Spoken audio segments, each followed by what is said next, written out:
Eh, Esta segunda mesa, o tema é produção de biocombustível e as estratégias de desenvolvimento, impasse e alternativas. Eu sou Filipe Bonal, do CIRAG, e sou atualmente como pesquisador convidado no CPDA. E a mesa vai ser composta do Jorge Flexor, que é professor, economista, professor no CPDA, do Michel Villette, que é sociólogo e professor na Escola de Paris, AgroParisTech, e John Wilkinson, que é sociólogo e professor também no CPDA. Então, se quer começar... É um grande prazer encontrar vocês, ver uma plateia cheia e logo, logo vou realizar minha apresentação. Essa apresentação, como o título indica, ela tenta contemplar o tema dessa mesa sobre as relações entre desenvolvimento e biocombustível, e eu vou realizar isso a partir de uma ótica mais voltada para uma experiência de política pública que tenta responder um pouco a esses desafios.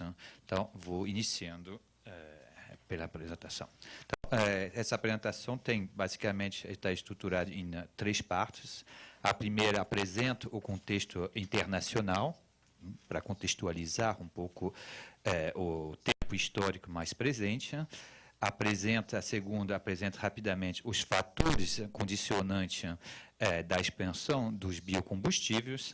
E a terceira parte é a apresentação mais, vamos dizer, um pouco mais detalhada de uma experiência original de políticas de promoção de biocombustível, no caso, a Política Nacional de Produção e Uso de Biodiesel. Tá? Então, iniciamos com uma apresentação do contexto internacional. Então, esse contexto internacional vou apresentá-lo a partir de uma variável mais, vamos dizer, diretamente ligada à questão da agenda global e da questão do desenvolvimento e do biocombustível. Então, um fato relativamente notório é que, a partir do final dos anos 90, mas com muito mais força a partir dos anos do novo século, novo milênio, é a retomada na agenda de temas que eram mais clássicos há 40 anos atrás, mas que voltaram a ocupar um lugar de destaque na agenda internacional. Então, por isso, uma série de volta. Então, a primeira seria a volta do reconhecimento da agricultura na promoção do desenvolvimento. Alguns índices disso seriam os recentes relatórios de instituições multilaterais e globais, que quase todos apresentaram um relatório relacionado ao papel da agricultura como um elemento importante de uma estratégia de desenvolvimento. Talvez um dos exemplos mais significativo seria o relatório do Banco Mundial sobre agricultura e desenvolvimento. O tema da agricultura não tinha sido, vamos dizer, o tema principal do Banco Mundial há 25 anos. Então, isso é um indicativo de que a questão agrícola está voltando para o centro, ou pelo menos um lugar importante na agenda internacional. Um segundo seria a volta do tema do desenvolvimento como um tema também global. Ali também uma série de relatórios, todos apontando para a necessidade do desenvolvimento, além de uma renovada discussão acadêmica sobre o tema do desenvolvimento, que eu acho que isso também é um aspecto bastante interessante. Há toda uma nova literatura sobre desenvolvimento e bastante efervescente. Né? Também um outro aspecto, eu acho que é importante, é pensar a volta do Estado como, vamos dizer, um ator central do desenvolvimento, e aí também uma série de relatórios e também uma série de discussões acadêmicas e paper para recolocar o Estado como um ator central na promoção do desenvolvimento. Não entra no que seriam os atributos do desenvolvimento, aí isso tem muito mais, vamos dizer, divergências e é algo muito menos preciso, mas esses são alguns aspectos que eu acho importante para caracterizar o ambiente, pelo menos o ambiente intelectual em nível global. Tá? E, bom, uma também nova volta à questão da segurança alimentar, em particular devido a, bom, já foi apontado hoje de manhã, os eventos de 2007 e 2008, tá? E isso é importante para se pensar essas questões. E uma outra é também volta da preocupação da segurança energética em nível global, que tinha, vamos dizer, sido amenizado desde o meado da década de 80. Tá? Aí, alguns elementos menos volta mas aqui, ao longo dos últimos 20 a 30 anos, ganharam um peso cada vez mais importante. Talvez o mais ilustrativo seria a questão ambiental. Tá? E, nesse quadro, é que também se insere a questão dos biocombustíveis. Agora, a gente pode pensar, uma vez descrito esse panorama, vamos dizer, intelectual mais em nível global, quais seriam os desafios para a promoção dos biocombustíveis nesse contexto? Então, a gente poderia, vamos dizer, sistematizando e mesmo, vamos dizer, um pouco caricaturando, a gente pode definir que os fatores incentivando a promoção dos biocombustíveis, primeiro talvez um dos mais importantes, a elevação dos preços do petróleo. Mesmo se a gente olha, vamos dizer, numa perspectiva um pouco mais histórica, a questão dos biocombustíveis sempre emerge, são colocadas, vamos dizer, no topo da agenda, quando os preços do petróleo aumentam. Foi o caso durante, vamos dizer, uma parte da Segunda Guerra Mundial, onde houve assim, uma substituição, e com muito mais ênfase na década de 70, no primeiro choque petroleiro, e no início da década de 80, e agora no início da década de 2000. Então, há uma certa, vamos dizer, relação entre preço de petróleo e incentivo à expansão ou à promoção dos biocombustíveis. Os outros aspectos já foram também apontados de manhã, então não vou me estender. A busca da segurança energética e da autonomia, tá? E correlata à diversificação das fontes de energia. E, por último, assim, um dos fatores seria a descarbonização da matriz energética. Então, são os três, vamos dizer, grandes forças que estaria incentivando a promoção dos biocombustíveis em escala, vamos dizer, global. Quais são os fatores limitantes? Como já foi também apontado de manhã, talvez os principais fatores limitantes dizem respeito à legitimidade da expansão dos biocombustíveis. Uma legitimidade que a gente pode declinar em três aspectos. Uma legitimidade social, a questão da segurança alimentar e a distribuição dos ganhos dessa expansão, tá? Um aspecto mais distributivo. um problema de legitimidade ambiental, tá? Desmatamento, balança energético, uso de água, etc. Um problema de legitimidade econômica também, uma questão de eficiência alocativa, tá?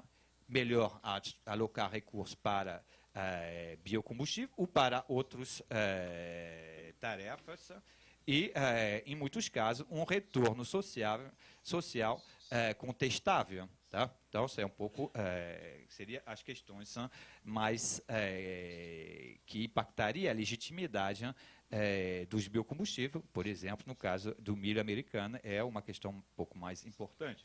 Tá?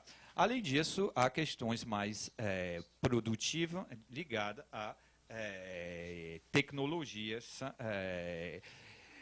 em muitos casos, pouco desenvolvidas.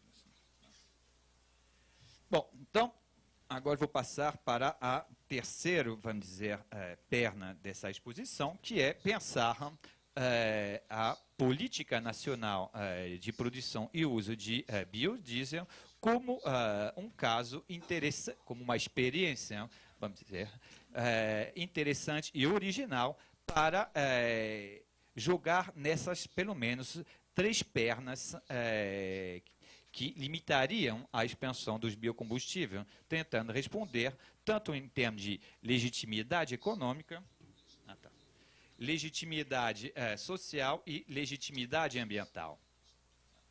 Para tanto, a gente pode pensar o PNPB como uma política pública e como uma ação coletiva, e para tanto, para apresentá-lo, eu basicamente elenquei essas 5 variáveis chaves para a sua análise. Então, ideias e sua importância para pensar a formulação do Programa Nacional de Produção e Uso de Biodiesel.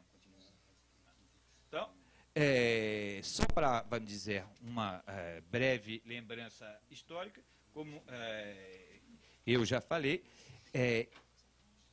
os programas e as políticas de promoção de biocombustível, particularmente no Brasil, foram intimamente ligados à questão de preços de petróleo, embora, em muitos casos, havia outros interesses em jogo, particular para a promoção, por exemplo, do pró-álcool, a defesa dos interesses do setor sucroalcooleiro, que tinha realizado algumas apostas mais ou menos desastrosas durante os anos 70. Tá? Mas, então, essa questão é relativamente importante. Né? Um outro é que ao problema da questão de preços de petróleo, soma-se outros. Tá? Primeiro, há a questão da inclusão social, que talvez seja um dos diferenciadores do PNPB em relação a outros programas de promoção de biocombustível. Tá? Essa dimensão já era presente em programas pré-PNPB, como o ProBio Amazônia, tá? E ele vai constituir um eixo relativamente importante do PNPB e, em particular, tentar assentar sua legitimidade social. É uma legitimidade, talvez, que a gente pode perceber, mesmo aqui nessa mesa, onde, por exemplo, representantes de movimentos sociais tenham uma certa simpatia, embora algumas críticas quanto aos resultados, mas tem alguma simpatia com esse programa. Ou seja, isso seria um índice da tal legitimidade importante para o PNPB. E outro seria a sua legitimidade ambiental, e, em particular, porque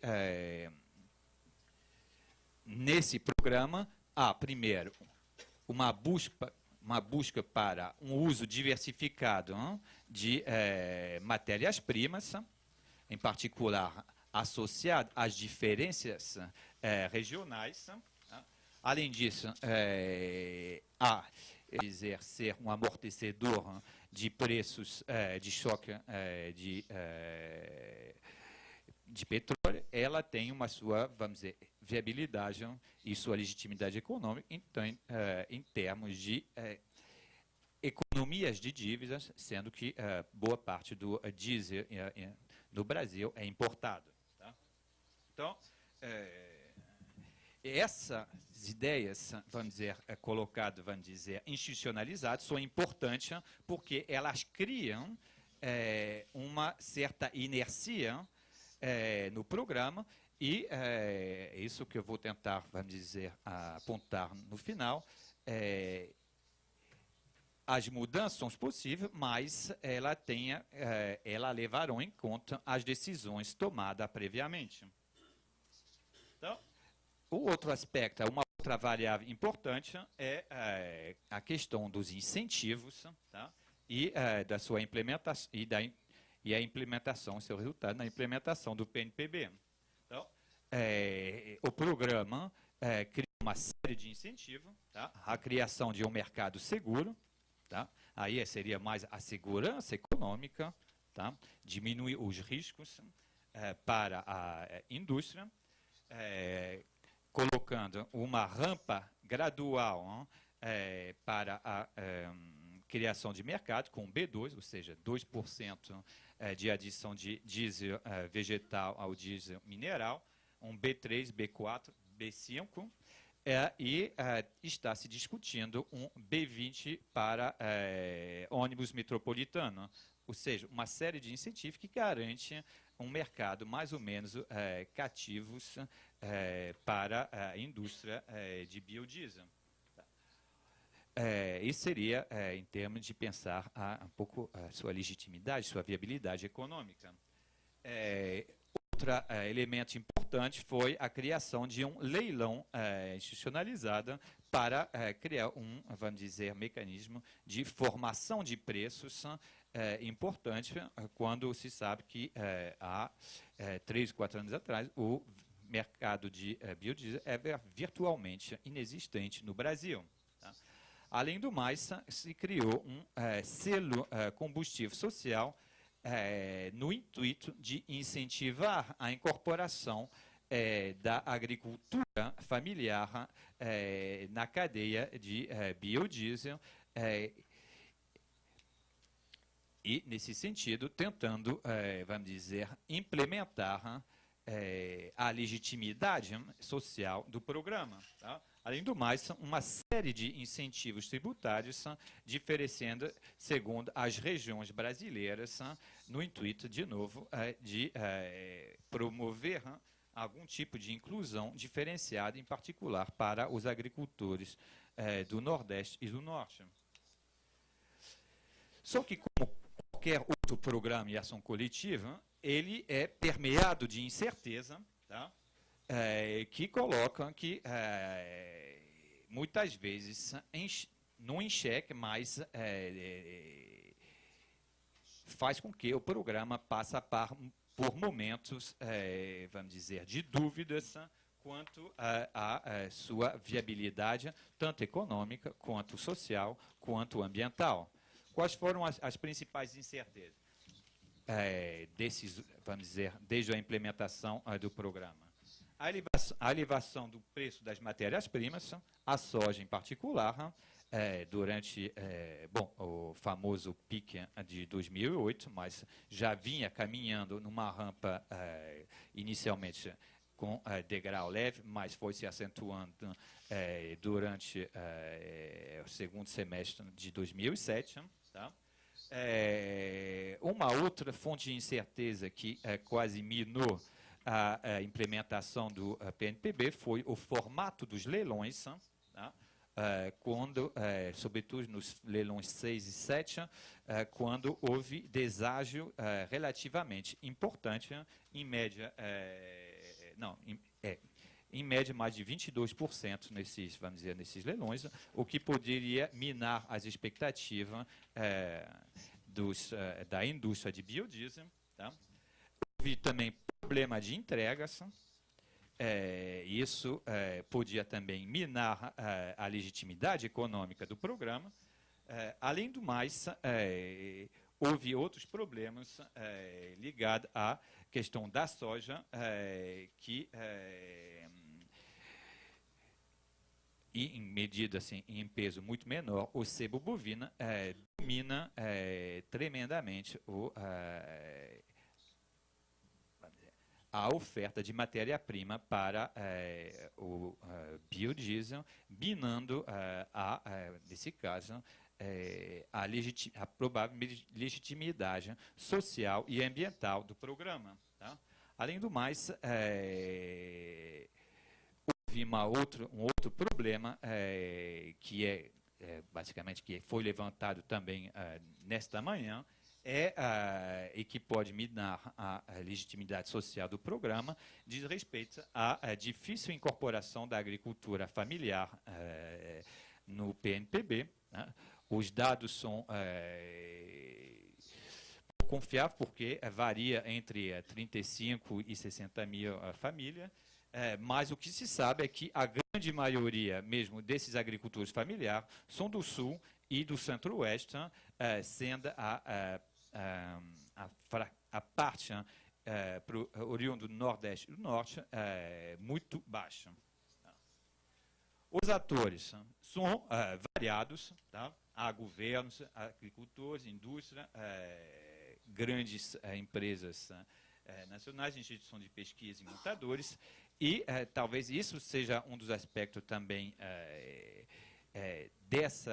do grau de incerteza no que diz respeito à coordenação da cadeia, é que esses atores, devido à sua diversidade, têm interesses, valores, rotina e recursos bastante diferentes, tá? O que torna os conflitos provavelmente mais altos e o que pode, vamos dizer, aí minar um pouco a organização própria do programa. Então, antes de terminar, alguns processos que foram interessantes de se perceber ao longo da implementação do programa, é que essas incertezas também podem ter seu efeito um pouco mais positivo em termos de feedback de informação que permite que vamos dizer, o programa realiza uma série de ajustes, sempre incompletos, mas que vão caminhando para tentar resolver problemas. Tá? Então, houve uma revisão das regras dos leilões e que resultou em deságio muito menor, em média, 2, 3, 4%, comparativamente aos, vamos dizer, 22% dos leilões 6 e 7. Isso foi no intuito de limitar os riscos para a indústria. Tá? Também houve uma diminuição de número de lances que permitia também evitar formação de preços indevidos. Tá? Houve também, recentemente, uma revisão das regras do selo combustível social, tá? Aí no intuito de melhorar a incorporação da agricultura familiar e a diversificação das fontes de matéria-prima. Houve também outro aspecto, talvez que seja o aspecto mais vamos dizer, importante, é a maior integração da cadeia via a atuação cada vez maior da Petrobras, que de monopólio vamos dizer, na distribuição, passou a ser também um importante produtor de biodiesel e com recursos incomparavelmente maior do que basicamente qualquer outra empresa, talvez a ADM, que atua nesse segmento. Tá? E talvez um dos aspectos também interessantes de se notar nesse processo de revisão de regras e ajuste em função vamos dizer, dos encontros e desencontros do programa é o comprometimento do governo em apoiar o desenvolvimento do mercado de biodiesel. Esse comprometimento foi assim, além de, vamos dizer, das frases e do comprometimento da Casa Civil e do governo, e do próprio presidente, repetidas vezes em programa de rádio ou jornais, o fato de ter adiantado todos os prazos é um elemento importante para a manutenção das expectativas das cadeias. E talvez um outro aspecto importante é o interesse renovado para o Dendê e alguns, vamos dizer, embora embrionários, experimentos em outros cultivos. Observações finais, termino. A dimensão econômica. A dimensão econômica, no sentido da sua, foi um relativo sucesso, no sentido em que o B5, que era previsto para 2013, vai ser, como tudo indica, implementado em 2010, ou seja, não houve problema de oferta e a legitimidade econômica do programa, assim, é relativamente construída. Por outro lado, como já foi apontado de manhã, a legitimidade social e ambiental do programa é muito mais problemática devido à baixa incorporação da agricultura familiar, sobretudo Nordeste e Norte, tá? Mas e a dependência da monocultura de soja. Mas eu gostaria só, com uma nota mais positiva, fechar a exposição, é de que houve alguns elementos mais indiretos. O preço da mamona pulou de menos de R$ 1.000 a tonelada antes do programa para 5.000, tá? Há pouco tempo. Quem produz mamona, em particular agricultores do Nordeste, vamos dizer, um aumento importante das suas possibilidades de renda. Além do mais, a institucionalização cria um fenômeno de inercia institucional que faz com que esse programa, que tenta incorporar essas variáveis sociais e ambientais, seja difícil de mudar, tá? E a necessidade de legitimá-lo certamente vai promover novas ações para a inclusão dos agricultores familiares e a busca de alternativa. Em particular, há uma atenção redobrada, ou talvez não redobrada, mas uma maior atenção para novos cultivos, seja dendê, seja pinhão-mans e outros cultivos que eram relativamente pouco atraentes para a pesquisa até, vamos dizer, 5, 6 anos atrás. Isso. Obrigado. Obrigado, Jorge. Já que estamos todos reunidos, gostaria de precisar que o professor Antônio Barros de Castro, que está nesta mesa, não está aqui por razões de saúde, razão pela qual ajustamos a mesa no último momento. Agora gostaria de convidar o professor John Wilkinson para a sua fala de 20 minutos. Boa tarde a todos. Eu gostaria de agradecer a Sérgio e a Frânio pelo convite de participar, não só nesta mesa, mas nesses 2 dias de debates. O que eu vou fazer? Eu vou falar um pouco sobre as estratégias, ou a estratégia dos biocombustíveis do ponto de vista da indústria, do ponto de vista dos atores dominantes, né? E ver em que medida esta estratégia tem sido bem sucedida e quais são as perspectivas futuras. E eu escolhi este tema porque a parte das precondições do sucesso da estratégia do bioetanol e que ele seja apresentado também como uma estratégia de desenvolvimento, sobretudo para os países em desenvolvimento. Então, a construção do mercado global de bioetanol é colocado também como um projeto de desenvolvimento para a América Latina, para a África. E eu acho que dentro deste âmbito que a gente deve analisar um pouco o que está acontecendo. pelo meu título, estou achando que os sucessos que o sector tiveram até agora provavelmente enfrentarão mais dificuldades daqui para frente em termos da legitimação da sua proposta. Não, obviamente, entre nós, mas a legitimação na sociedade como um todo.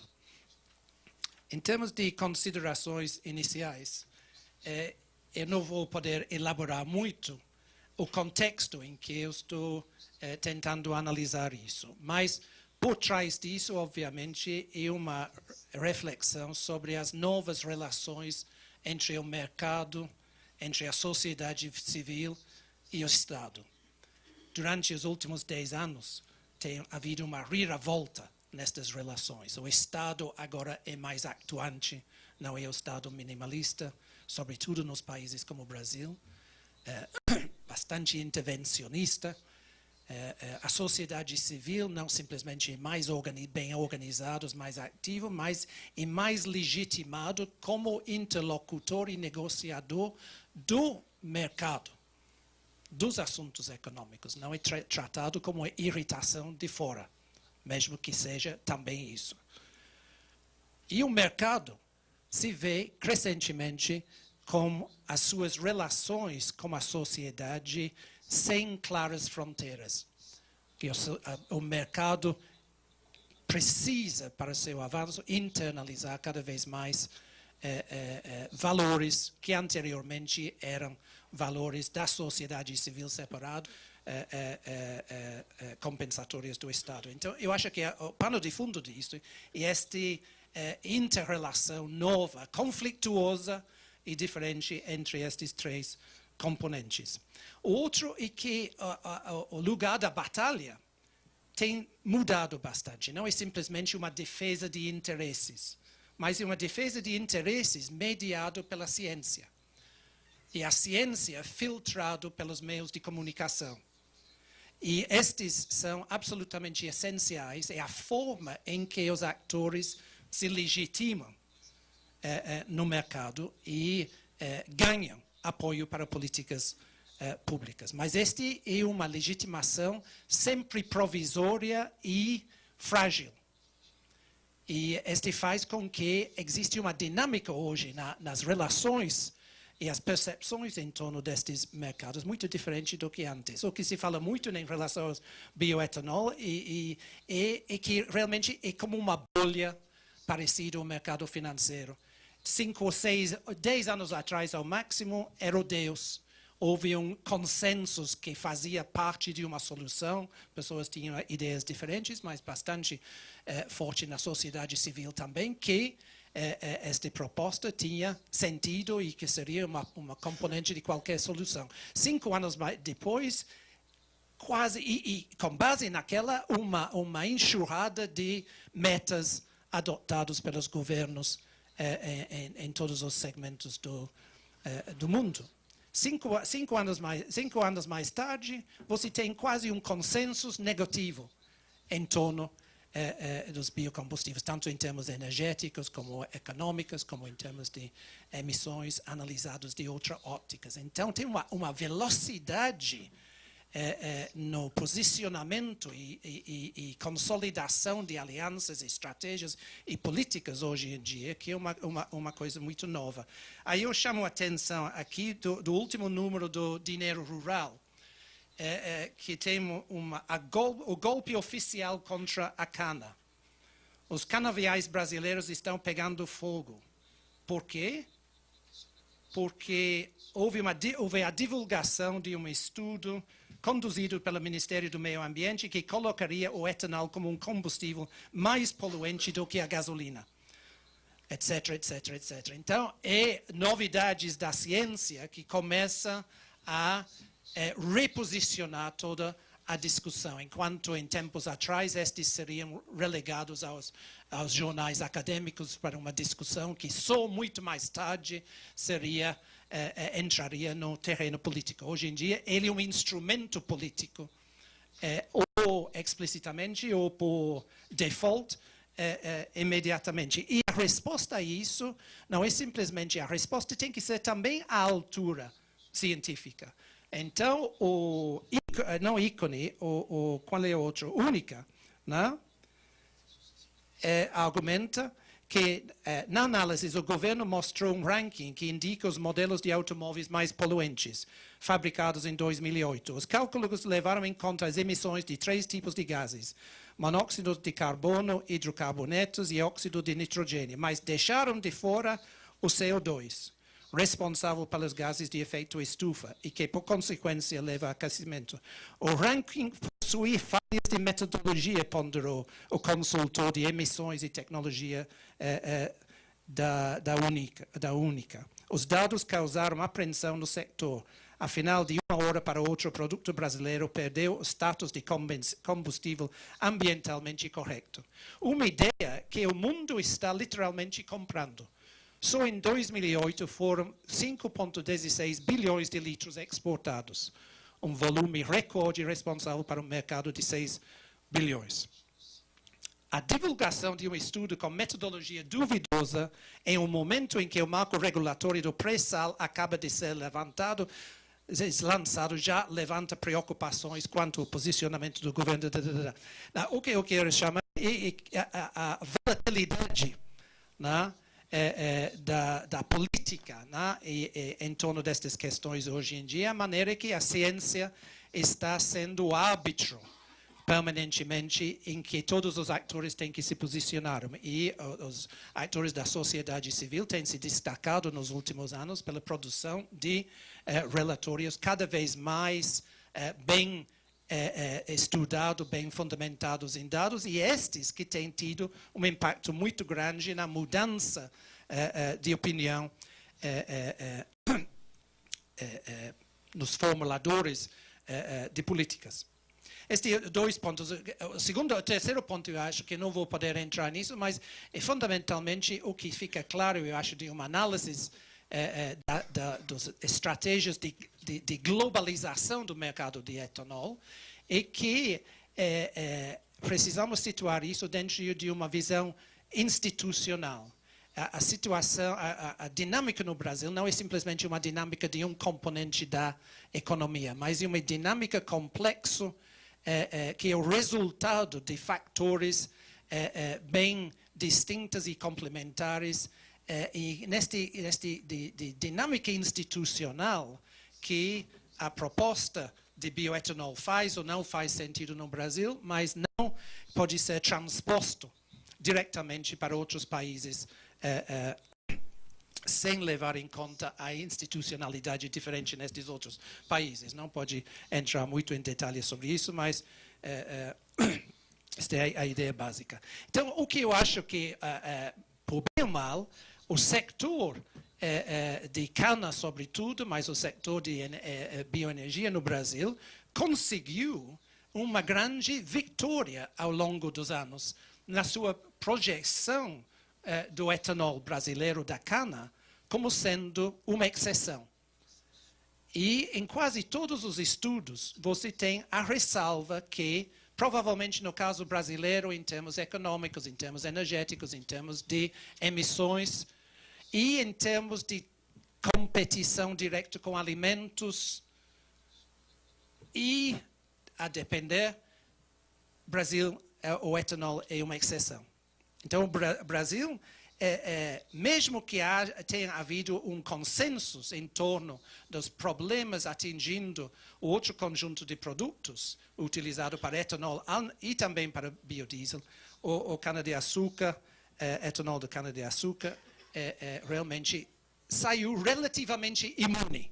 Obviamente, tem fortes críticas à monocultura, fortes críticas a relações trabalhistas, fortes críticas a meio ambiente, mas em cada uma dessas, o sector de etanol tem negociado, tem tomado uma visão proativa em relação a estas e negociado diretamente, seja com o Estado, seja com o sector da sociedade civil, numa maneira de se posicionar melhor em relação a estes aspectos. Então, muitas vezes, esta excepcionalidade brasileira é simplesmente colocada como se fosse uma dádiva da natureza. Mas o fato de ser cana ou o fato de Brasil ser um país continental que tem tanta terra que não é um modelo para nenhum outro país, né? Mas eu acho que grande parte do sucesso do ponto de vista empresarial, vamos dizer, da cana, tem sido a maneira em que este sector, e junto com o Estado e junto com a sociedade civil, tem trabalhado o conjunto destes temas e tiveram realmente um impacto muito grande na reformulação de propostas dentro do sector de cana. O sector de cana não é o que era 20 anos atrás.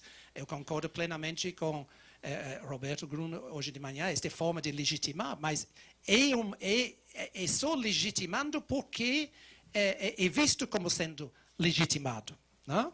Então, não é arbitrário a legitimação. A legitimação passa por a negociação de críticas e conflitos diretos e o sucesso em conseguir isso, não?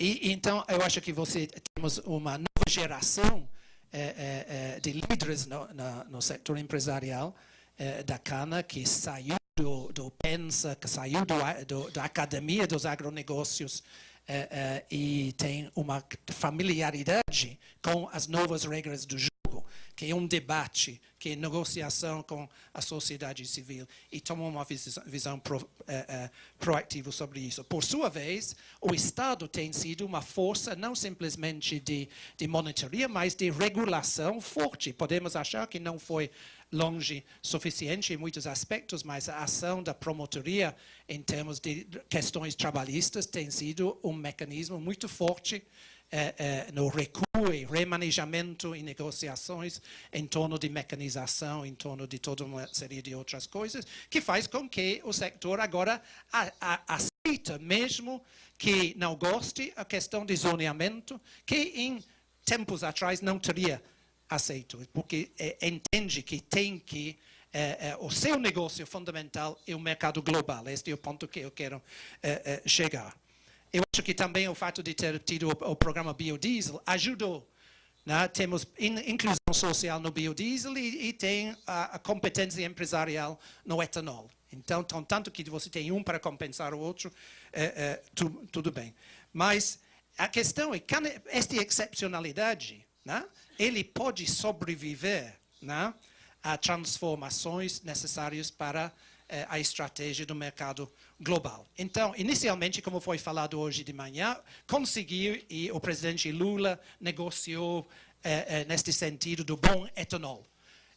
Temos o bom etanol e pessoas compraram isso.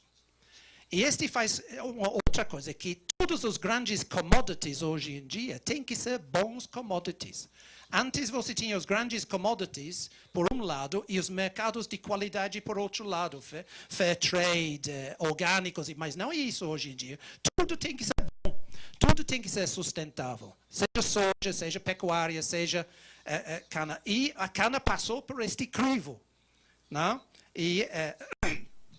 Mas o que eu diria é que, para ser convincente como mercado global e não simplesmente doméstico, tinha que mostrar que este não foi uma excepcionalidade brasileira, mas que muitos países podem também adotar esta opção.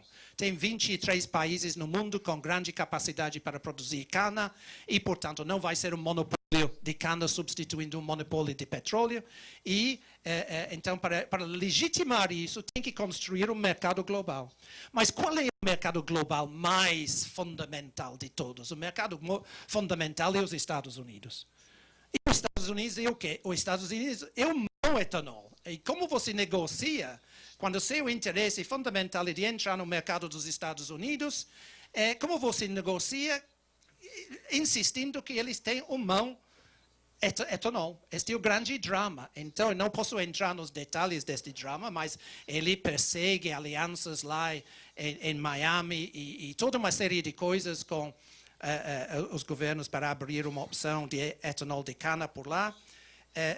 Mas, no final, o tamanho, eu só vou mostrar isso muito rapidamente, o tamanho que está em jogo. No Brasil, 5 minutos. No Brasil, vai ser impossível, mas eu vou simplesmente fazer. Eu vou dizer o seguinte: este mercado brasileiro é um mercado onde sabemos que tem 40% de consumo de combustível, mas é um mercado de 25 milhões de carros. É nada. Né, para as dimensões que está em jogo, os investimentos que estão em jogo. Né? Produzir isso em 7 milhões de hectares é uma bobagem, é muito fácil, não é problema. Mas, ao outro lado, os Estados Unidos, 135 milhões de carros, 100 milhões de vans, né? Consumo per capita 20 vezes o que consome brasileiro. Este é um mercado que quer entrar. E para entrar nisso é muito complicado, porque o mercado que vai bombar ou não é um mercado não mandatório de 10%, mas o de carros flexíveis, que tem que ser o consumidor que tem que topar isso. Então, o consumidor tem que saber, achar que é um bom etanol. Então, tem um problema ali que não posso entrar nos detalhes ali. Fica mais importante no futuro, neste enorme aumento das metas dos Estados Unidos para 136 bilhões de litros em 2022. Mas isso pode ser aberto às importações do Brasil. Então, pode batalhar isso. Então, todos esses investimentos nos pipelines e tudo isso, que vai baratear isso em 25%, 30%, talvez fique competitivo mesmo com a tarifa de 54 centavos para entrar nos Estados Unidos. Então, e os Estados Unidos botou um cap, um top, em cima disso, acima de 15 bilhões, 15 bilhões, ou não pode usar mais o milho, mas pode usar outras fontes. Então, inclusive a cana. Então, só queria completar isso, tendo 3 minutos, né? E que o que acontece hoje então o Brasil está negociando, ofuscando a distinção cada vez mais entre o bom e o ruim, porque quer aquele mercado, quer criar um mercado global e, portanto, tem que promover isso em muitos outros países, como se fosse um projeto de desenvolvimento, quando fundamentalmente é um projeto de acesso ao mercado dos Estados Unidos, por um lado, e Europa por outro. Então, todos os investimentos brasileiros lá no Caribe, que é o grande problema que foi mencionado, o Caribe é um grande importador de quê? Milho, né? Que sofre diretamente do mau etanol dos Estados Unidos. E é nestes países que o Brasil está investindo pesadamente para ter um ponto de plataforma para entrar nesses 7% que os Estados Unidos permitem para os países do Caribe. Mesma coisa na África, all but arms, tudo menos armas, entra sem tarifas para os países menos desenvolvidos, então investindo fundamentalmente por isso, porque tem um mercado na África doméstica, mas quase não existe, né?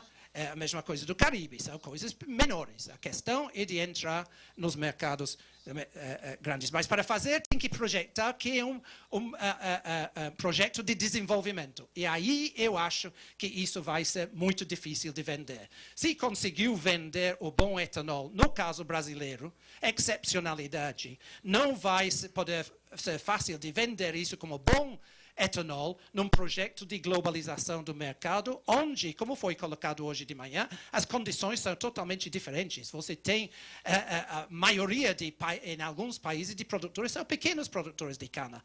De toda forma, o problema fundamental nestes países é a reconstituição do mercado doméstico, e isso reconhecido pelos organismos internacionais, inclusive o Banco Mundial, que Jorge menciona agora, a grande conclusão do relatório do Banco Mundial, que é diferente do período anterior, que era crescer com exportações, e que você tem que priorizar a consolidação do mercado doméstico pelo refortalecimento da agricultura familiar.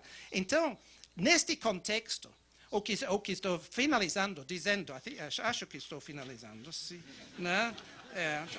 Estou finalizando, sim.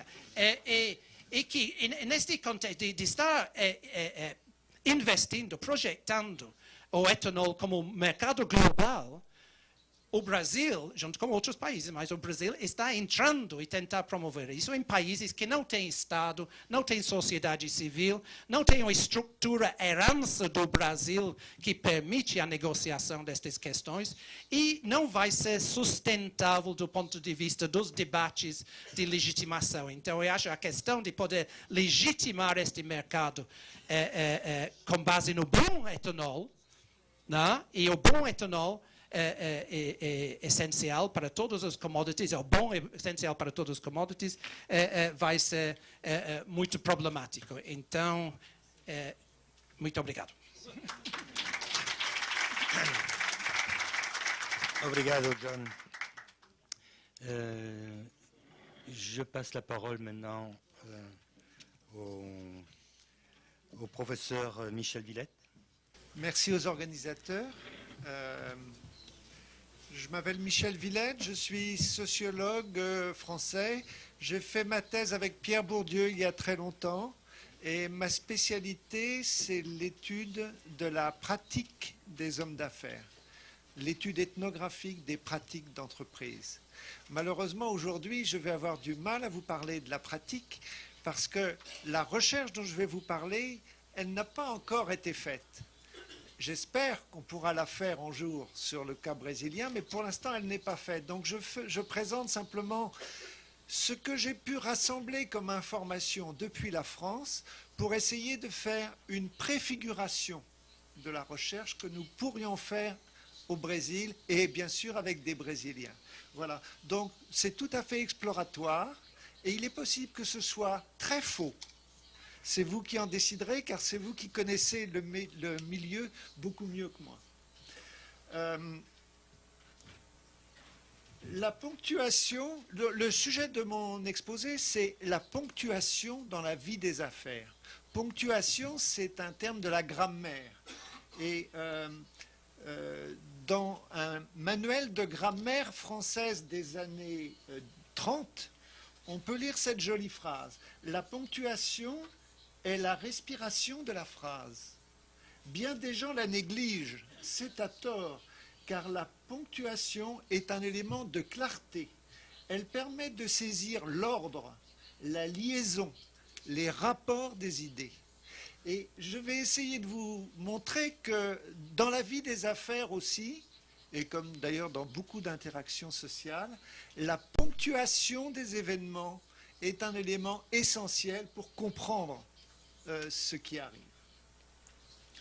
Voici ce que j'entends par ponctuation dans la vie des affaires. Vous avez en bas le déroulement dans le temps de la vie d'un établissement industriel, par exemple une sucrerie-distillerie de bioéthanol. Et vous avez un premier investisseur qui fait les investissements initiaux de démarrage de l'établissement. Il a donc des coûts assez considérables et des frais financiers. Il a dû emprunter à la banque, donc il a des résultats des opérations qui ne sont pas forcément très élevés. Mais à un moment, vous avez ici la première ponctuation et notre famille ou notre entrepreneur décide de revendre.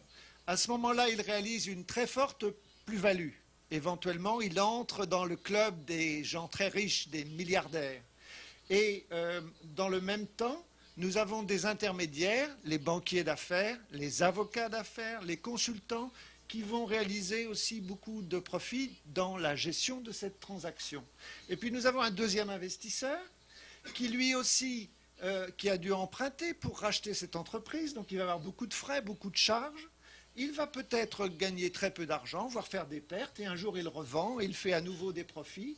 Et au bout d'un certain temps, on va disperser le capital en l'introduisant à la bourse. Et là, les profits vont commencer à être souvent un peu plus limités. L'entreprise est devenue publique. Et puis, l'entreprise va commencer à vieillir ou avoir des ennuis, ou bien la conjoncture va changer, la conjoncture mondiale, ou bien les règles, la négociation avec les pouvoirs publics et la légitimité de l'activité va être affaiblie, et l'affaire va commencer à décliner. Et donc, le grand public, les petits porteurs qui ont acheté des actions vont être probablement les grands perdants de cette affaire. et puis on va injecter des aides publiques pour essayer de sauver l'emploi, et puis finalement l'entreprise va décliner et on va restructurer ou essayer de la sauver, et à nouveau des intermédiaires, banquiers, avocats, pourront faire pas mal de bénéfices sur cette restructuration finale. C'est un schéma théorique, mais assez classique. Je prétends que ces moments de ponctuation sont essentiels. Voici ici une illustration empirique du fait. J'ai simplement cherché sur Internet, dans la revue Forbes, les 12 Brésiliens les plus riches qui apparaissent dans le classement des hommes les plus riches du monde. Et parmi ces 12 Brésiliens, il y en a 10 qui ont revendu leur entreprise à des groupes internationaux.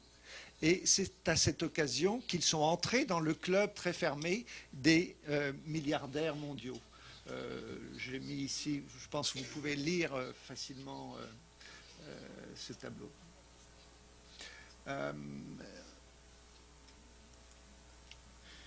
Voici maintenant un complément à l'idée précédente.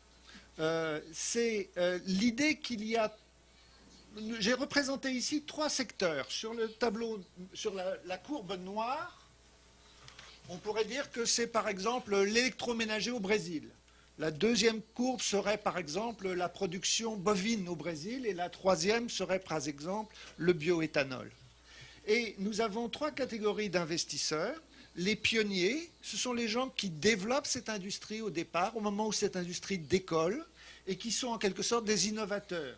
Et vous voyez que le début de la courbe a la forme typique de l'innovation, la courbe en S, avec au début de gros espoirs, des gens qui pensent que ça va être merveilleux, qui investissent, et puis une phase de déception. À ce moment-là, très souvent, les pionniers perdent le contrôle. Et ensuite, une phase de démarrage, de maturité de l'activité. Dans cette phase de maturité, nous voyons arriver ce qu'on peut appeler les investisseurs agiles, ou les investisseurs dominants, ou le capitalisme financier, pour reprendre l'expression de Roberto Grun ce matin, ou on peut appeler ces gens aussi the new barbarian, selon un concept tout à fait à la mode en ce moment dans le monde anglo-saxon. Ces gens-là vont essayer d'entrer dans les secteurs au moment du décollage et prendront soin de s'en retirer avant que la courbe commence à redescendre, s'ils ne se trompent pas, bien entendu. Et on va les voir sauter d'un secteur à l'autre pour accumuler une fortune internationale. J'essaierai de développer quelques exemples tout à l'heure. Et puis il y a une troisième catégorie d'investisseurs. Pour simplifier, je les ai appelés de façon un petit peu humoristique les ramasseurs de patates chaudes. En français, les patates chaudes, c'est le mistigris, c'est quelque chose dont personne ne veut, dont tout le monde essaye de se débarrasser. Et dans cette catégorie des ramasseurs de patates chaudes, il y a 2 catégories. Il y a les petits porteurs qui vont tout perdre. Ils se sont fiés à la valeur historique de l'entreprise, aux performances passées, qui ne préjugent pas des performances futures, comme il est écrit dans tous les prospectus d'investisseurs. Mais il y a aussi les gens qui vont exploiter le déclin des entreprises pour ramasser ce qui a de la valeur, en jouant sur la législation, sur la fiscalité, sur le droit des faillites, et en faisant la liquidation. Voilà. Donc, 3 catégories d'investisseurs. Nous essaierons de ne parler maintenant que des investisseurs agiles. Alors, les investisseurs agiles se sont abattus sur l'éthanol brésilien. Quels ont été les signaux de marché internationaux qui leur ont donné l'idée qu'il fallait tous venir dans l'éthanol brésilien? J'avais toute une série de documents, j'en ai retenu simplement un seul ici. C'est un article qui est paru sur le site internet de CB News qui date de 2006, donc c'est le début du boom des investissements internationaux dans le bioéthanol. Et voilà ce qui est promis. Ce qui est promis, c'est une très forte rentabilité et peu de risques, en raison justement des législations publiques brésiliennes qui favorisaient l'utilisation du bioéthanol dans les voitures. Donc pour un investisseur international, quand on lit cet article-là, c'est de l'or en barre, c'est formidable. Il y en a toutes sortes d'autres. Et sans arrêt, on voit les experts internationaux de tous les organismes possibles et imaginables renforcer cette histoire, cette belle histoire de ruée vers l'or. Par exemple, on va dire que les nouvelles technologies pour la production d'énergie ne seront au point qu'à partir de 2020 ou 2025 et que les besoins énergétiques montent à toute vitesse et que donc il va y avoir un trou, un énorme écart entre l'offre et la demande. Donc tout l'investissement dans l'énergie ne peut être que payant. Donc toutes les conditions sont réunies pour que des investisseurs viennent au Brésil. Voilà un exemple d'une entreprise, en fait c'est une coopérative française qui a choisi d'investir dans l'éthanol brésilien. Il s'agit de Tereos qui a investi dans Cosan, vous dites Cosan, et ensuite dans Guayani, comment dites-vous, Guarani, voilà. Alors, c'est assez intéressant de voir cet article. C'est un article qui est publié dans un journal régional français. Et voilà ce que dit cet article. Il dit, en apparence, dans l'année 2007, Tereos va très bien. Mais ce n'est qu'une apparence. En réalité, Tereos perd de l'argent en France et tout son bénéfice vient des opérations qu'il a réalisées au Brésil. Et on nous détaille ces opérations et on voit que ce ne sont pas des opérations vraiment d'exploitation, de production d'usines, mais simplement des opérations financières d'achat et de revente d'établissements. Le groupe avait investi 6,5% des actions de Cosan, du groupe Cosan, qu'il avait payé 30 millions d'euros il y a 4 ans, et il les a revendus 160 millions. Donc une opération financière. Ensuite, il a investi dans le groupe Guarani, et puis il a introduit des actions de Guarani en bourse, et à nouveau, il a dégagé du cash pour assurer son équilibre au niveau global. Donc voilà des exemples d'investissement au fond d'opérateurs européens, ça pourrait être aussi des gens d'un autre pays, qui trouvent le moyen vraiment de se sauver, c'est une stratégie défensive, de se sauver en utilisant au fond l'Eldorado brésilien. Ce qui est amusant, c'est que j'ai trouvé sur la comptabilité de la filiale Guarani pour les années 2007, 2008, 2009, et vous voyez que le résultat brut là-haut, le résultat des opérations industrielles est positif. Par contre, le résultat après prélèvement de tous les frais financiers est négatif et même de plus en plus négatif. Alors, il faudrait évidemment approfondir l'analyse de cette comptabilité pour bien comprendre, mais on voit ici qu'il se passe quelque chose qui est de l'ordre de la finance entre la maison mère et la filiale et entre les banques. Si mes petites hypothèses sont vraies, on devrait s'attendre, c'est la logique à qui profite le crime, on devrait s'attendre à ce que tous les investisseurs internationaux s'abattent sur l'éthanol brésilien.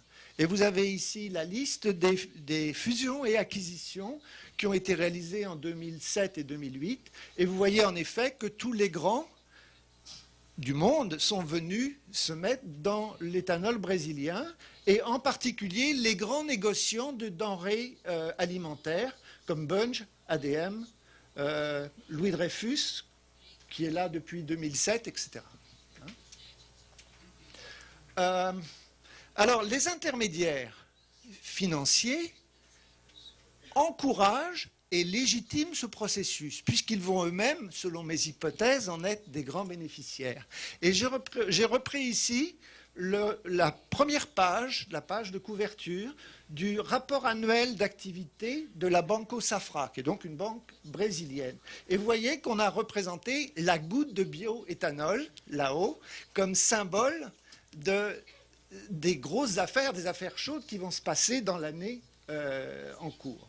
Et à l'intérieur de ce rapport annuel, il y a tout un dossier spécial sur le bioéthanol. J'ai pris au hasard un des documents. Je ne sais pas très bien qui est ce monsieur, excusez-moi, je ne connais pas bien le milieu, mais ça n'a pas d'importance. Voilà ce qu'il nous dit. Il nous dit que le bioéthanol est une golden opportunity. Et il justifie cette golden opportunity avec des arguments qui sont à la fois financiers, ça va rapporter beaucoup d'argent, des arguments universalistes, l'humanité entière bénéficiera de la réduction des émissions de CO2, des arguments naturels, naturalisateurs, naturalistes, l'écologie, et pour finir, un argument nationaliste. It's Brazilian. It's Brazilian. C'est-à-dire qu'on mélange le naturel, l'universel, et le national, dans une espèce de communion extraordinaire, qui fait qu'en effet, il n'y a aucune raison pour que les investisseurs internationaux ne viennent pas. Donc ils viennent. Et voilà ici, j'ai trouvé aussi ça sur Internet, la liste des principaux exportateurs de l'agro-business brésilien. Et vous voyez que les grands négociants mondiaux sont tous là, et que si vous comparez 2006 et 2007, ils réalisent des investissements absolument colossaux. Par exemple, on va maintenant parler du cas particulier de Louis Dreyfus, si vous me laissez un peu de temps, eh bien, ils augmentent pratiquement de 100% leur influence en une seule année, hein, Bunge étant aussi dans la course. Alors, quel est l'avantage d'un négociant mondial par rapport à un producteur de bioéthanol local? Il suffit de lire le rapport annuel d'activité de la compagnie Louis Dreyfus sur Internet pour avoir une excellente argumentation. Qu'est-ce qui fait qu'ils ont un avantage compétitif? Eh bien, c'est que d'abord, ils achètent et ils vendent dans le monde entier, donc ils connaissent les cours, ils ont toute l'information, ils ont une meilleure compréhension de l'état du marché, donc ils savent à quel moment il faut investir et à quel moment il faut désinvestir. Et si par exemple le bioéthanol dans quelques mois cesse d'être considéré comme une activité écologique, on peut s'attendre à ce qu'ils soient les premiers à revendre leurs investissements brésiliens. Et si possible, un petit peu avant que la nouvelle soit connue. C'est en ce sens qu'ils sont extrêmement mobiles. Ils sont aussi très bien placés donc, pour coordonner la chaîne qui va du producteur au consommateur. Par conséquent, ils devraient tirer une meilleure rentabilité de leurs investissements dans le bioéthanol que les gens qui sont simplement des producteurs locaux. C'est assez banal, mais ça marche. Voilà ici une illustration de l'occasion de profit que l'on peut faire et qui est assez extraordinaire quand on est aussi un transporteur maritime. L'exemple que je cite ici ne vient pas du bioéthanol mais du gaz. Et il est cité par, il est cité par le directeur de la stratégie du groupe Total, qui est donc un groupe pétrolier. Mais vous voyez qu'une cargaison de bateaux peut doubler sa valeur en quelques minutes au milieu de la mer, si par hasard il y a une grosse variation de la demande. Et ce phénomène-là, qui joue évidemment dans tous les sens, quand on a une bonne information et une bonne salle de marché, eh bien on peut en profiter. Ce qui fait que le profit n'est pas là où on croit, c'est-à-dire il n'est pas dans l'exploitation de l'éthanol, il est dans l'ensemble. Alors, il me reste combien de temps? Alors, en 5 minutes, je conclus. Nous avons ici un tableau que j'emprunte d'ailleurs à un travail fait par des chercheurs brésiliens qui montre le degré d'immobilisation du capital dans le secteur du bioéthanol au Brésil. On va en haut du tableau à une immobilisation très forte de capital jusqu'à l'achat de la terre, jusqu'en bas où on se contente de faire de la négociation sur des marchés spot, avec toutes les étapes intermédiaires.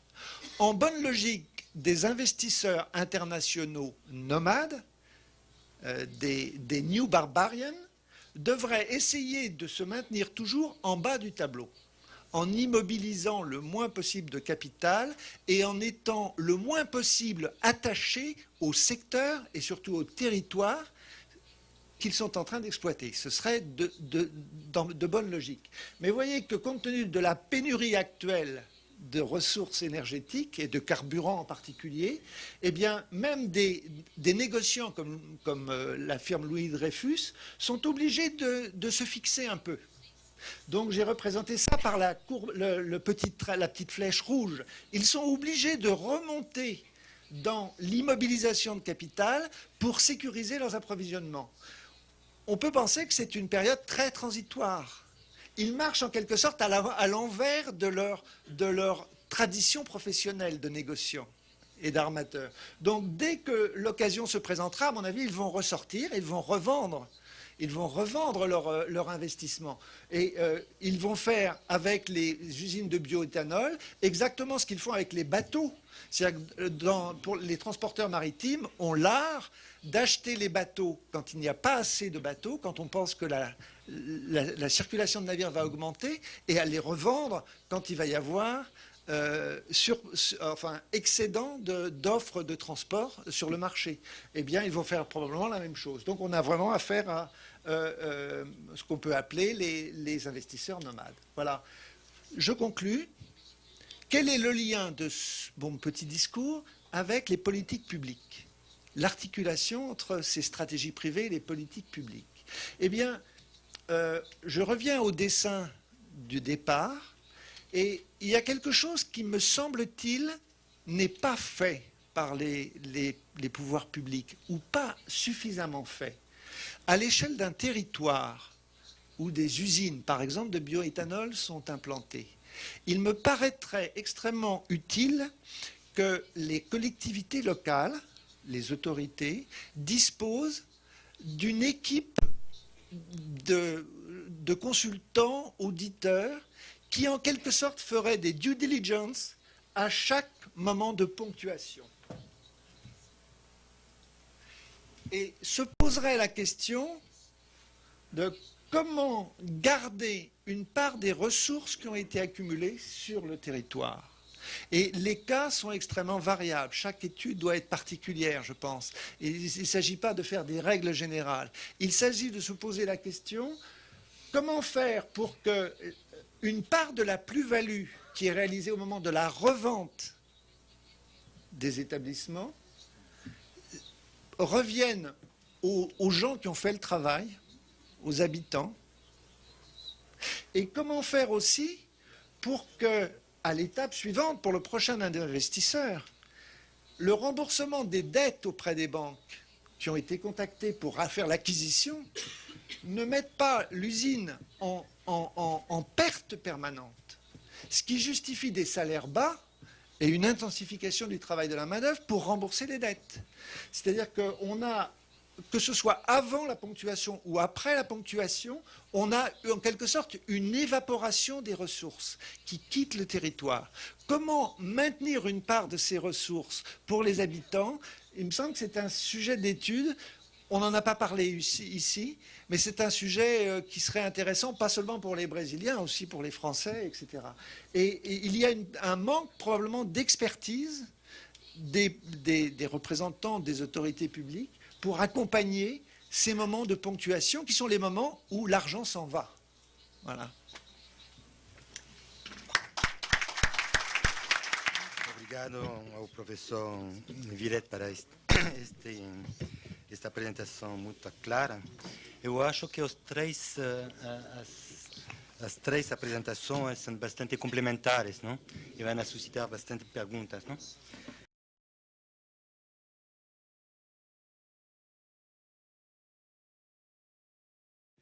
Como estamos com o tempo? 4h30. 4h30. Temos meia hora de discussão. Vamos guardar o mesmo esquema que a mesa da manhã. Trabalho na área da Petrobras Internacional E há um pouquinho de tempo a gente vem lidando com essa área de biocombustível, especificamente, inclusive foi aberta a PBio, que é a Petrobras Biocombustível, para lidar justamente com essa parte da produção a nível nacional. Com relação à questão política e econômica dos biocombustíveis, né, na mesma época em que o petróleo explodiu como a principal fonte de energia mundial, houve os prós e os contras da matriz energética calcada no petróleo, e da mesma forma eu observo hoje com o biocombustível, né? Há sempre aqueles que são contra e os que são a favor. Eu acho que, eu gostaria de saber, na verdade, qual seria a real análise dos biocombustíveis, a efetividade dos biocombustíveis na matriz energética mundial, né, em função, né, em contraposição ao petróleo, citado como principal poluidor. Porque, como o professor John Wilson apresentou, ele me surpreendeu, inclusive, também o resultado do artigo que ele leu da revista, que o biocombustível é mais poluente que a gasolina. Então, há sempre uns que botam que os biocombustíveis são melhores e outros que são piores. Então, há de separar o joio do trigo e saber qual é a real inserção dos biocombustíveis. Eu gostaria de saber isso, e ia pedir, aproveitando ao professor John Wilson também, para ele abordar um pouquinho mais daquele ponto que ele teve que passar correndo, porque era de grande interesse. Lavínia Peçanha, eu sou da Escola Nacional de Ciências Estatísticas, do IBGE, e nós temos mestrados em estudos de população e pesquisas sociais lá no IBGE. Eu vou fazer perguntas relacionadas a biocombustíveis, agrocombustíveis de etanol, principalmente no caso brasileiro. Elas vão ser, então, direcionadas principalmente ao John, mas também ao George, que são pesquisadores do tema, como sabemos. Eu vou retomar um pouco essa questão do financiamento, crédito e também financiamento para pesquisa, que foi falada na primeira sessão de hoje. Bom, se a gente vai retomar, vamos dizer, o custo e essa trajetória, eu acho que isso tem um lado positivo. Será que a gente teria esse papel e essa inserção se a gente também não reconhecer que foi tudo isso, que foi esse investimento público que permitiu nos anos 70 e 80, que permitiu esse crescimento de produtividade todo, essa mudança no padrão, nessa mudança no padrão produtivo que nós tivemos, no caso da cana, a mudança que também se fez no sistema do agribusiness da cana, que foi extremamente importante, né? A gente tem, por exemplo, a capacidade de criar plantas conversíveis, né?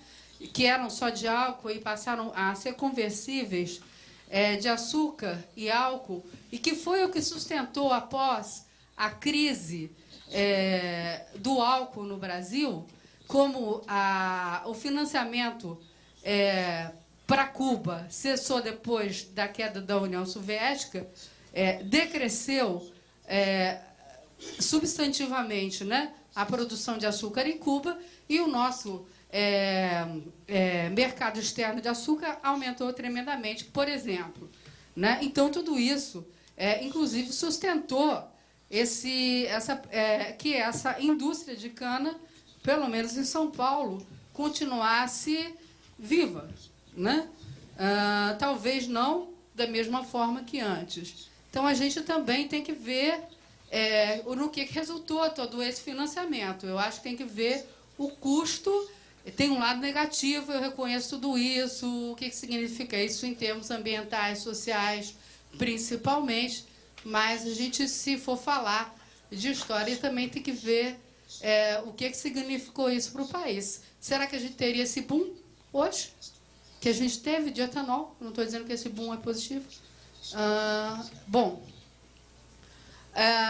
ainda que exista uma crise civilizatória, não sei até que ponto a gente pode falar disso, e que eu concorde que a crise alimentar é muito maior do que esse debate sobre agrocombustíveis e etanol, né, de cana, e produção alimentar. A outra questão que eu queria colocar para os dois.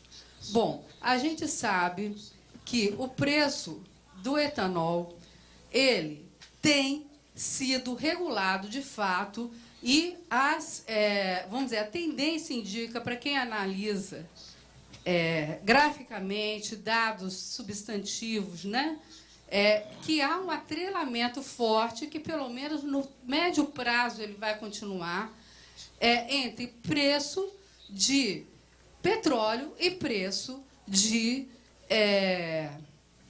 etanol, certo? Conforme um aumenta, o outro decresce, certo? E quem regula é o preço do petróleo, né? Então, o que ocorreu? Ocorre que a gente tem tido efeitos negativos que a gente precisa reconhecer. São Paulo teve muita falência de indústria de soja, que a gente sabe. Muitas tiveram que se vender ou fazer,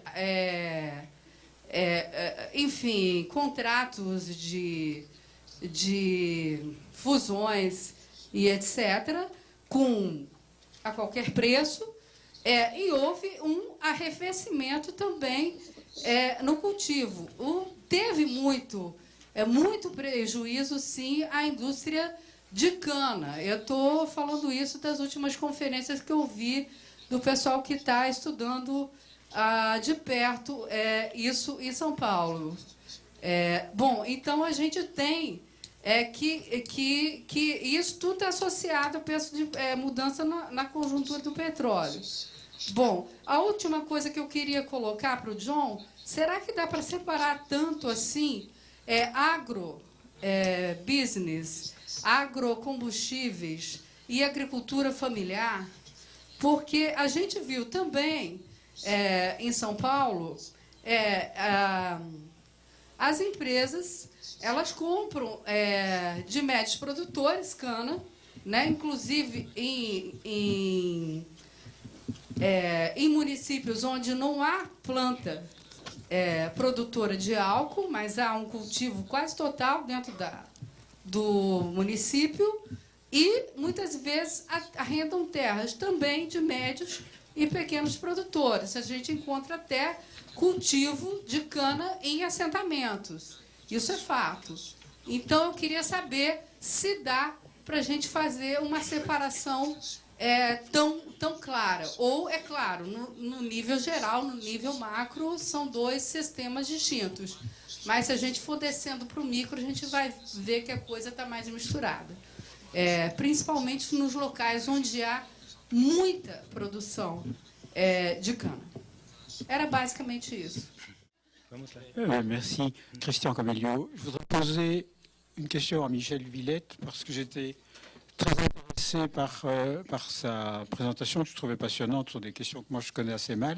Mais je n'ai pas compris sa conclusion si on la replace dans le cadre de notre discussion de stratégie ici, parce que je me demande si on peut simplement passer comme ça d'une logique de secteur privé d'entreprise à une logique de pouvoirs publics territoriaux dont je ne dis pas que les pouvoirs publics peuvent jeter l'argent par les fenêtres, mais il me semble simplement qu'ils ont d'autres missions et que leurs critères de décision ne se résument pas à un chiffre d'affaires ou à un chiffre de profit, et que donc ce critère-là est tout à fait partiel dans le cadre de ces stratégies.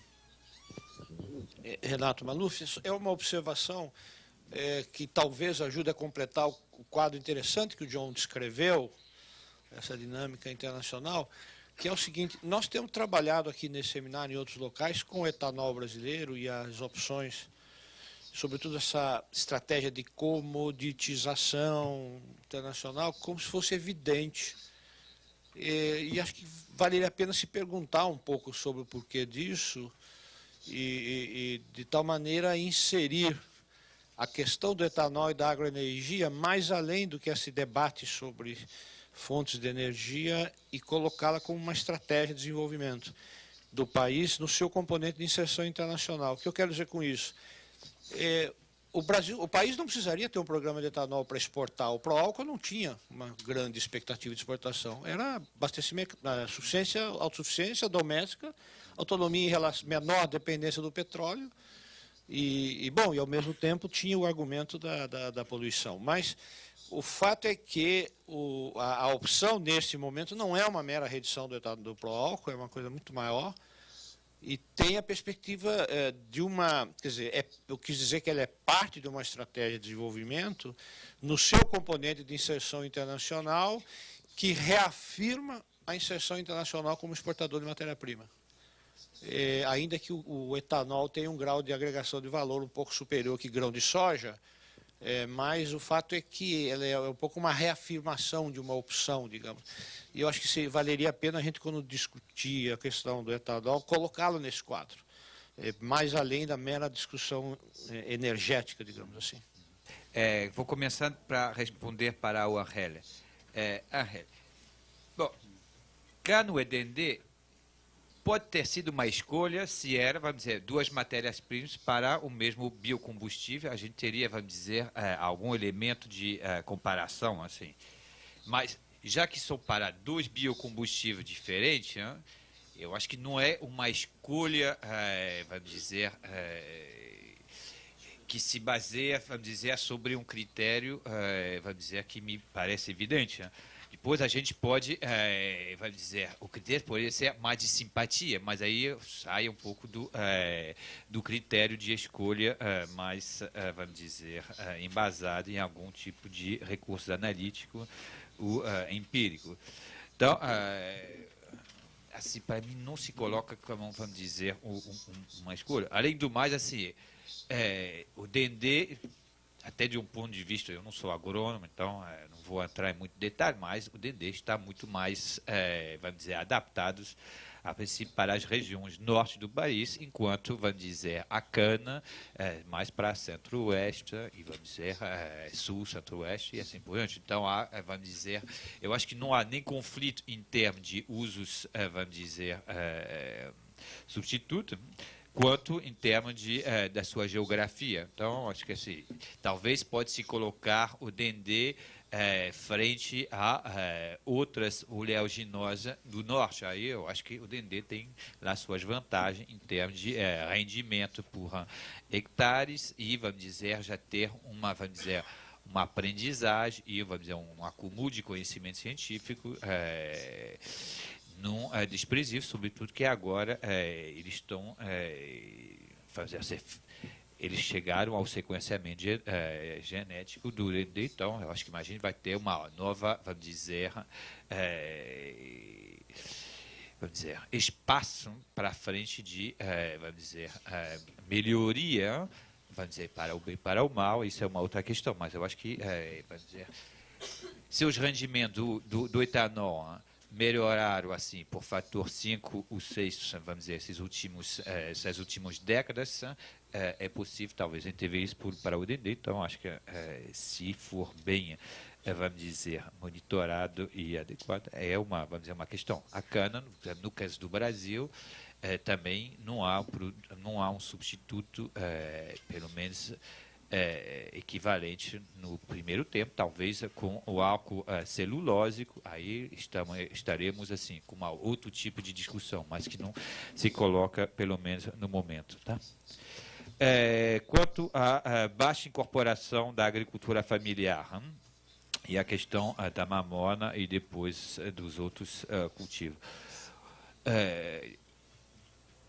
o porquê? Bom, não vou também entrar em detalhes, vou deixar assim, algumas grandes questões.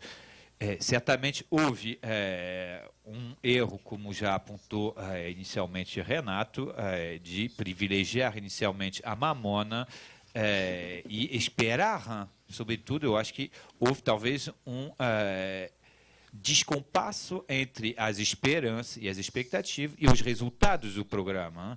Se a gente esperasse que vamos dizer, o programa iria resolver, pelo menos, grande parte dos problemas da agricultura familiar do Nordeste, era muito certamente para um programa que se baseava, vamos dizer, num tipo de inclusão da agricultura familiar a, vamos dizer, cadeias de combustível. Tá?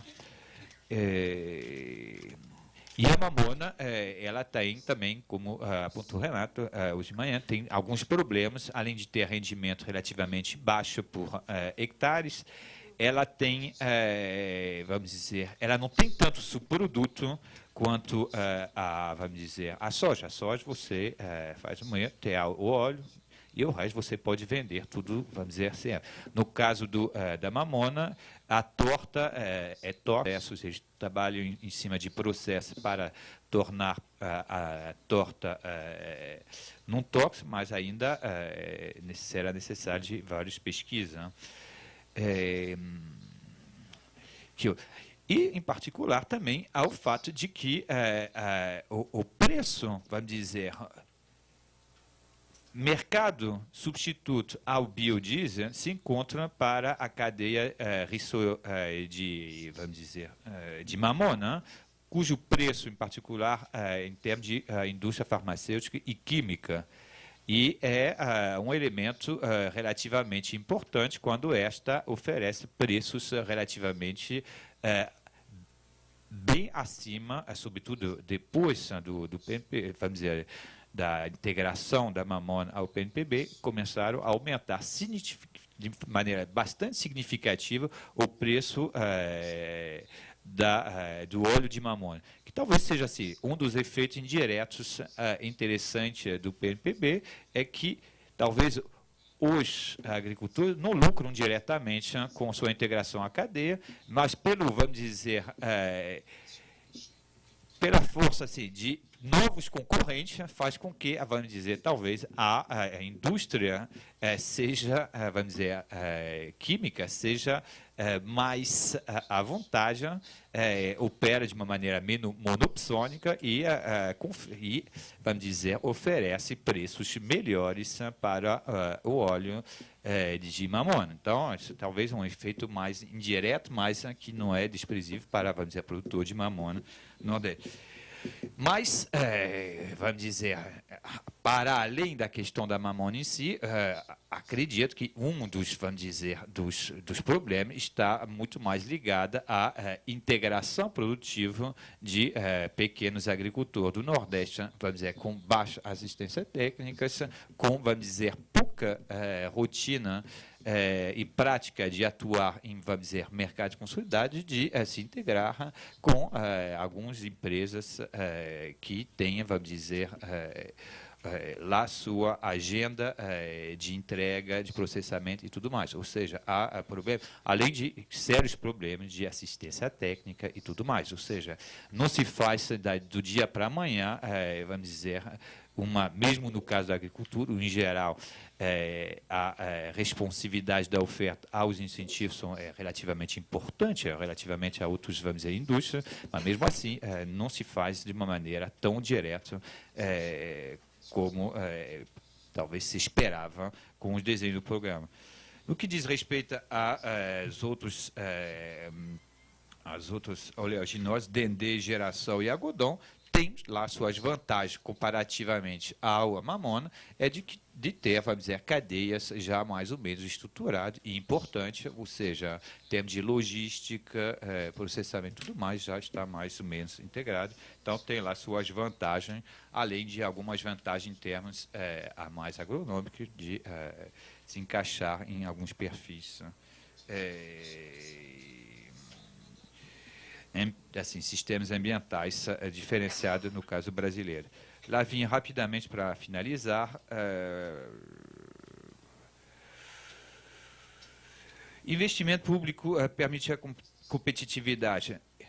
Isso vamos dizer, isso é a regra e não é a exceção. Né? Vamos dizer, qualquer, vamos dizer, desenvolvimento industrial, não qualquer, mas se a gente faz, vamos dizer, uma história vamos dizer, dos desenvolvimentos industrial nesse, pelo menos, último século, certamente a gente verá que há sempre um início de apoio, seja sob forma de proteção, de concorrência, proteção à indústria nascente, seja sob forma de bancar investimento em pesquisa, em tecnologia e outros, muitas vezes, sobretudo quando é considerado estratégico, investimento público. Então, isso é mais...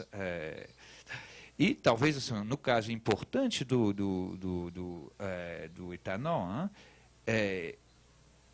é de se lembrar que, tudo bem, no início foi importante, mas o momento foi mais decisivo para, vamos dizer,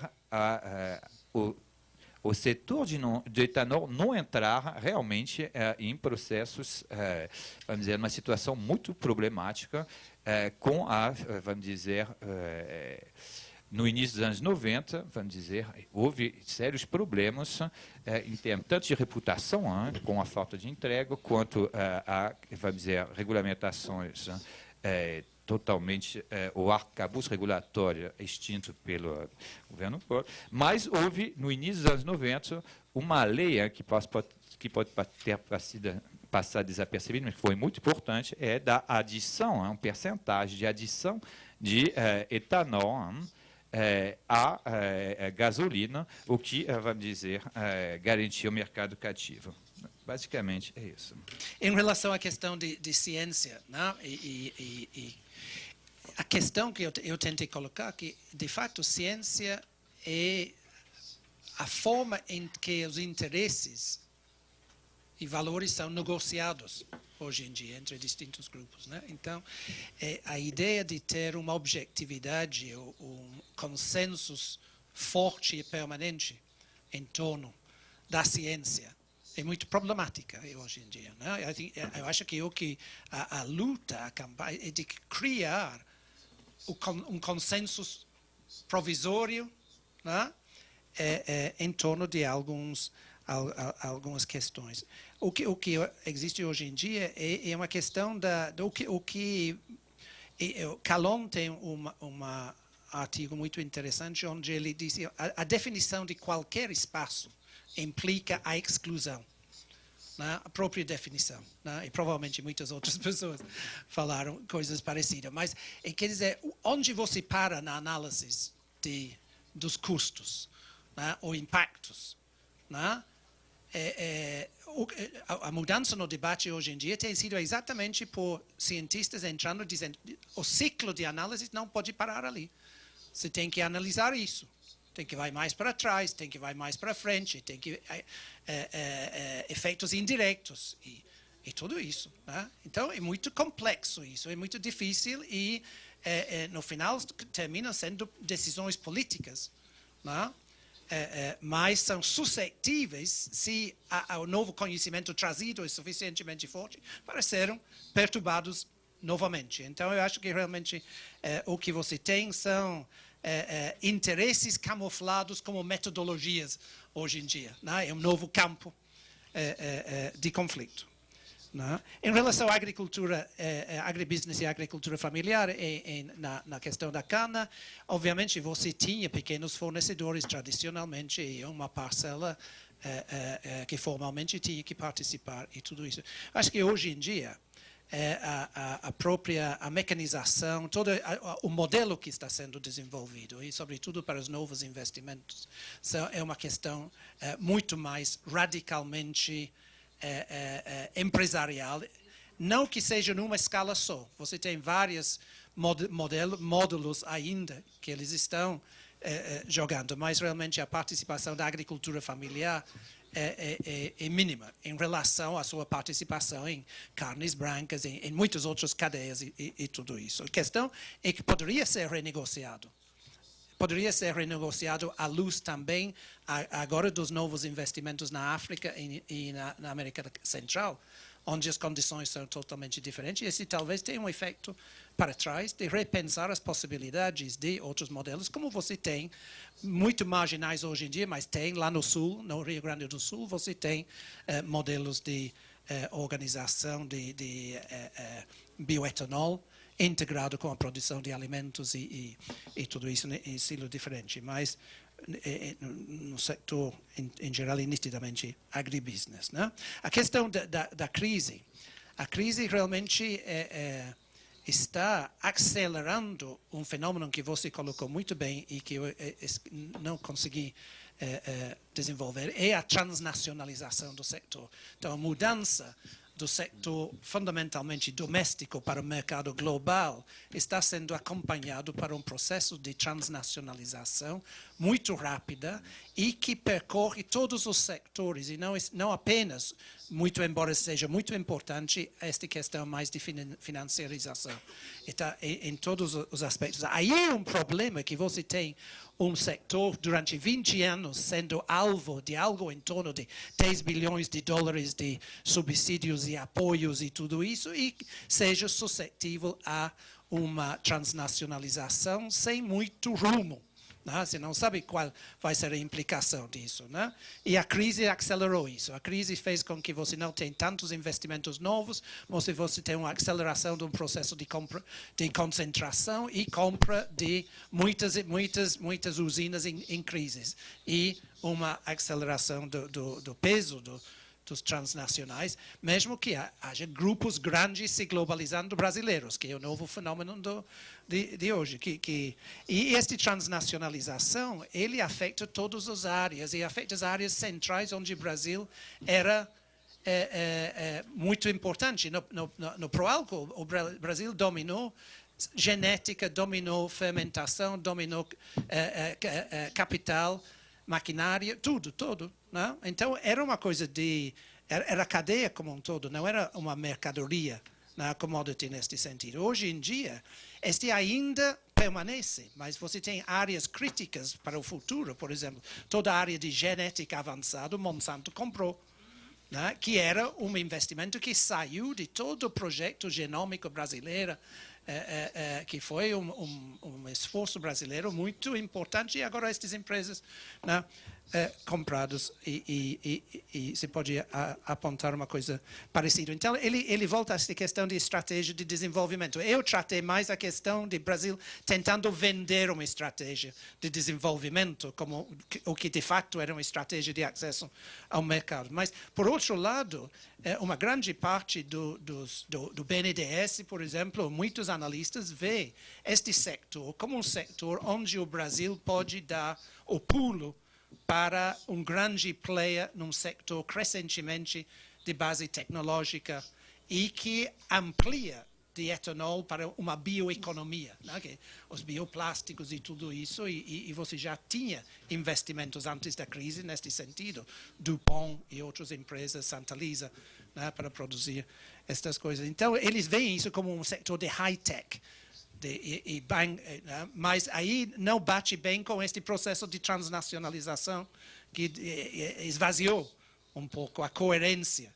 Né? Aí talvez o Brasil fica com a vantagem comparativa de sempre, neste sentido, que é um dos grandes problemas, sim. Obrigado. La question de Christian Comolio est une question pas facile de répondre, hein, et en effet une question centrale. Le problème des politiques publiques, c'est qu'elles sont souvent du point de vue de Sirius, dans les hautes sphères. On parle du réchauffement climatique, on parle de l'intérêt national, du Brésil, des choses comme ça. Et moi, je raisonne à toute petite échelle. Je pense à un petit territoire et à la population qui est là.